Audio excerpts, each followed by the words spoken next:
दोस्तों अगर आपको भी सीआईडी शो देखना पसंद है और आप सीआईडी के सीजन 2 को लेकर एक्साइटेड हैं तो सबसे पहले इस वीडियो को दिल से लाइक कर दीजिए। और अगर आपने अभी तक हमारे चैनल एपीएम पिक्सेल्स को सब्सक्राइब नहीं किया है तो जल्दी से कर लीजिए सब्सक्राइब, और साथ में जो बेल आइकन यानी कि जो घंटी का बटन है उसको भी दबा लीजिए, क्योंकि हमारे चैनल पर आपको क्रिकेट, पॉलिटिक्स, बॉलीवुड और हिंदी सीरियल से जुड़ी सारी जानकारियाँ सबसे पहले देखने को मिलती रहती है। तो दोस्तों चलिए बिना वक्त गवाए आप वीडियो में आगे बढ़ते हैं। तो मैं आप सबको एक गुड न्यूज़ दे दूँ सबसे पहले कि सीआईडी का जो सीजन 2 है वो कंफर्म हो चुका है कि अक्टूबर 15 के बाद सोनी पर आने वाला है। पहले ये न्यूज़ आ रही थी कि ये जो शो है ये सितंबर के महीने में सोनी पर आ सकता है, लेकिन दुर्गा पूजा के चलते और छुट्टियों के चलते सीआईडी के जो प्रोड्यूसर्स है उन्होंने इस शो का जो टाइमिंग है वो थोड़ा सा लेट कर दिया है।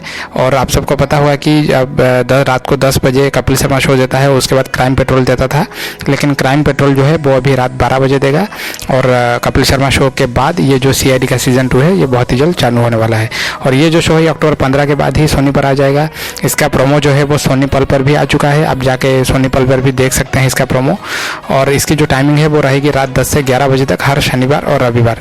तो दोस्तों मैं भी काफ़ी एक्साइटेड हूँ इंस्पेक्टर दया, इंस्पेक्टर अभिजीत का एक्शन देखने के लिए, और एसीपी का कुछ तो गड़बड़े वाला डायलॉग सुनने के लिए। और एसीपी का दया दरवाज़ा तोड़ ये जो डायलॉग है ये भी काफ़ी फेमस है, तो आप सबको पता ही होगा कि ये सब देखने को मिल सकता है आपको सीआईडी के सीजन 2 में। तो दोस्तों आप नीचे कमेंट करके ज़रूर बताइए कि आपके पसंदीदा सीआईडी स्टार जो है वो कौन है, क्या आपको इंस्पेक्टर दया पसंद है, या फिर अभिजीत पसंद है, या फिर एसीपी प्रद्युमन पसंद है। तो मिलता हूँ आप सबसे नेक्स्ट वीडियो में।